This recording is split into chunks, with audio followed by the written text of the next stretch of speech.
Assalamualaikum warahmatullahi wabarakatuh. Halo calon guru profesional, untuk memenuhi mata kuliah pemahaman tentang peserta didik dan pembelajarannya, topik 1 demonstrasi kontekstual, saya Konita beserta dua rekan saya, yaitu Fatimah dan Nova, akan memaparkan pendapat kami untuk kasus-kasus yang telah diberikan. Kasus pertama. Bayangkan jika Anda adalah seorang guru matematika di kelas 7, saat ini Anda hendak menyampaikan materi mengenai matematika sosial, yakni mencari nilai rata-rata. Untuk memudahkan peserta didik dalam memahami pembelajaran, Anda mencoba untuk membuat urutan atau langkah-langkah soal yang perlu diikuti oleh peserta didik agar dapat mencari nilai rata-rata pada sebuah soal. Anda meminta kepada peserta didik untuk mengerjakan soal yang Anda berikan. Hasilnya, peserta didik mampu mengerjakan dengan benar sesuai dengan langkah yang telah Anda siapkan. Beberapa saat kemudian, Anda meminta kepada peserta didik untuk mengulangi soal yang sama tanpa melihat urutan pengerjaan soal. Dan peserta didik mampu mengerjakannya dengan benar. Pertanyaan pertama, apa yang membuat peserta didik mampu mengerjakan soal dengan baik pada percobaan kedua tanpa melihat urutan atau langkah pengerjaan soal? Dalam kasus ini, peserta didik mampu mengerjakan soal dengan baik pada percobaan kedua tanpa melihat urutan atau langkah pengerjaan soal karena mereka telah menginternalisasi konsep matematika yang diajarkan pada percobaan pertama. Ada beberapa faktor yang mungkin berperan dalam keberhasilan ini. Yang pertama adalah pemahaman konsep, di mana pada percobaan pertama, peserta didik diberikan langkah-langkah yang sistematis untuk mencari nilai rata-rata. Peserta didik belajar tidak hanya menjalankan prosedur, tetapi juga memahami konsep dasar di balik perhitungan rata-rata.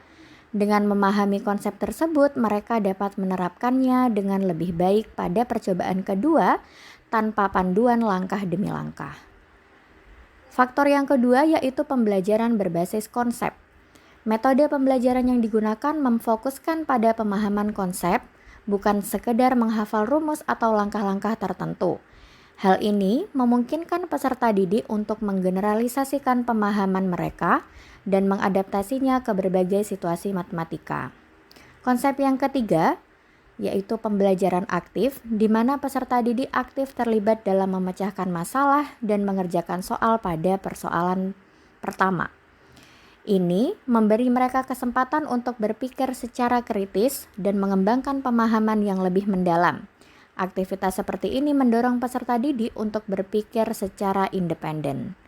Faktor yang keempat adalah praktek. Setelah selesai berhasil mengerjakan soal pada percobaan yang pertama, peserta didik memiliki kesempatan untuk melatih dan mengulangi konsep yang mereka pelajari dalam berbagai konteks, di mana praktek ini dapat memperkuat pemahaman peserta didik. Faktor yang kelima, konsep yang abstrak menjadi konkret. Dalam matematika, konsep seperti mencari nilai rata-rata bisa terasa abstrak pada awalnya. Akan tetapi dengan pendekatan pembelajaran yang memungkinkan peserta didik untuk melihat bagaimana konsep tersebut digunakan dalam situasi nyata, peserta didik akan lebih mungkin untuk memahami dan mengingatnya. Pertanyaan kedua yang bisa diperoleh dari kasus pertama yaitu, sebagai seorang calon guru, dalam kegiatan belajar yang seperti apa metode di atas dapat diterapkan? Metode di atas mencerminkan prinsip-prinsip konstruktivisme dalam pendidikan matematika, di mana peserta didik diberikan kesempatan untuk membangun pemahaman mereka sendiri melalui pengalaman langsung dan pemecahan masalah. Teori belajar konstruktivitas ini juga menerapkan pentingnya pemahaman konsep, bukan sekedar menghafal fakta atau prosedur. Sebagai calon guru, metode di atas telah dapat diterapkan dalam kegiatan pembelajaran matematika dengan memprioritaskan pemahaman konsep, memberikan peluang peserta didik untuk aktif berpartisipasi dalam pembelajaran, dan memberikan latihan yang memungkinkan mereka mengaplikasikan konsep matematika dalam berbagai situasi. Kasus 2. Rina adalah seorang guru di kelas 1 sekolah dasar. Sebagian besar peserta didiknya belum bisa berhitung dengan lancar. Rina sedang memikirkan cara yang sesuai untuk membantu setiap peserta didik menyelesaikan tantangan belajarnya. Pertanyaan pertama, apa yang dapat Rina lakukan untuk membantu peserta didiknya sesuai dengan tahapan perkembangan usia? Menurut kelompok kami, untuk membantu peserta didik kelas 1 SD yang sebagian besar belum bisa berhitung dengan lancar, Rina dapat mengambil pendekatan pembelajaran yang sesuai dengan tahapan perkembangan usia mereka. Beberapa langkah yang dapat diambil adalah yang pertama, dengan menggunakan pendekatan bermain. Menggunakan pendekatan bermain dalam pembelajaran matematika bisa berarti menggunakan berbagai permainan matematika yang interaktif dan menyenangkan, seperti permainan papan, kartu, atau aktivitas di luar ruangan yang melibatkan konsep matematika dasar, seperti perhitungan, yang meliputi penjumlahan, pengurangan, serta pemahaman tentang angka. Solusi kedua yang kami tawarkan adalah dengan menggunakan alat bantu atau alat peraga matematika. Menggunakan alat bantu atau manipulatif fisik seperti balok kayu, kubus, atau potongan kertas dapat membantu peserta didik untuk memvisualisasikan konsep matematika. Contohnya, peserta didik dapat menggunakan kubus untuk menghitung penjumlahan sederhana atau melihat bagaimana angka-angka dapat digabungkan atau dibagi.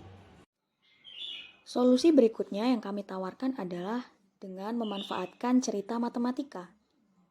Menggunakan cerita atau situasi dalam kehidupan sehari-hari yang terkait dengan matematika dapat menarik perhatian peserta didik. Misalnya, Rina dapat menggunakan cerita tentang toko atau perjalanan ke supermarket untuk mengajarkan konsep uang dan penjumlahan. Selain itu, yang dapat Rina lakukan adalah menerapkan pembelajaran kolaboratif, yakni dengan membentuk kelompok-kelompok kecil, membagi peserta didik menjadi kelompok kecil untuk dapat bekerja sama dalam memecahkan masalah matematika. Hal ini memungkinkan mereka untuk belajar dari teman sebaya dengan berbagai ide. Kemudian, alternatif terakhir yang kami tawarkan adalah Rina dapat memberikan contoh konkret tentang bagaimana menggunakan matematika dalam kehidupan sehari-hari. Misalnya, bagaimana menghitung jumlah uang yang dibutuhkan untuk membeli 1 buah es krim, 2 buah es krim, 3 buah es krim, dan seterusnya. Atau menghitung berapa banyak apel yang bisa dimakan jika ada 5 apel yang tersedia di atas meja. Kemudian pertanyaan kedua, mengapa kami menyarankan hal tersebut? Saran-saran yang kami tawarkan tersebut kami dasarkan pada teori pengembangan kognitif anak, terutama teori Piaget, tentang tahapan perkembangan kognitif, di mana Piaget mengemukakan bahwa anak-anak melewati tahap-tahap perkembangan tertentu dalam pemahaman mereka tentang dunia sekitar, termasuk matematika. Pada tahap operasi konkret yang umumnya dimulai sekitar usia 7 tahun, anak-anak mulai dapat berpikir lebih konkret tentang konsep-konsep matematika. Oleh karena itu, menggunakan pendekatan bermain, manipulatif, dan cerita matematika serta penggunaan alat peraga dapat membantu anak-anak di kelas 1 SD untuk membangun pemahaman yang lebih konkret tentang matematika dan sesuai dengan tahapan perkembangan mereka. Dengan mengintegrasikan matematika ke dalam situasi yang berarti dalam kehidupan sehari-hari mereka, anak-anak akan lebih terlibat dan lebih mudah memahami konsep-konsep tersebut. Kasus 3. Made adalah seorang guru yang mengajar di salah satu sekolah negeri di wilayah Bali. Ia mengampu mata pelajaran bahasa Indonesia. Ia hendak mengajarkan materi teks deskripsi pada peserta didiknya. Pada buku cetak yang menjadi panduannya saat mengajar, terdapat beberapa contoh teks deskripsi yang menceritakan tentang bangunan-bangunan pencakar langit yang ada di ibu kota. Dengan memperhatikan latar belakang setiap peserta didiknya, Made pun mencoba untuk memberikan contoh yang berbeda. Ia memberikan contoh teks deskripsi tentang pantai dan makanan khas di Bali. Berdasarkan kasus tersebut, pertanyaan pertama, apakah pertimbangan dan keputusan Made sudah sesuai? Mengapa demikian? Pertimbangan dan keputusan yang dibuat oleh Made untuk memberikan contoh teks deskripsi tentang pantai dan makanan khas di Bali adalah tepat dan sesuai. Terutama jika dia ingin mengaitkan materi pelajaran dengan latar belakang dan kebudayaan peserta didiknya. Aspek-aspek yang menjadi pertimbangan keputusan Made yaitu 1. Relevansi dengan kehidupan sehari-hari peserta didik, yaitu dengan mempertimbangkan latar belakang peserta didiknya, materi teks deskripsi yang mendeskripsikan objek-objek yang terkait dengan Bali. 2. Pengenalan budaya lokal, yaitu memberikan contoh teks yang berfokus pada objek-objek dan aspek budaya lokal seperti makanan khas Bali. 3. Motivasi belajar, yaitu materi yang relevan dengan lingkungan sekitar peserta didik dapat meningkatkan motivasi belajar mereka. Pertanyaan kedua, prinsip apa yang Made gunakan dalam kasus tersebut? Prinsip yang digunakan oleh Made adalah kontekstualisasi pembelajaran atau pendekatan berbasis konteks.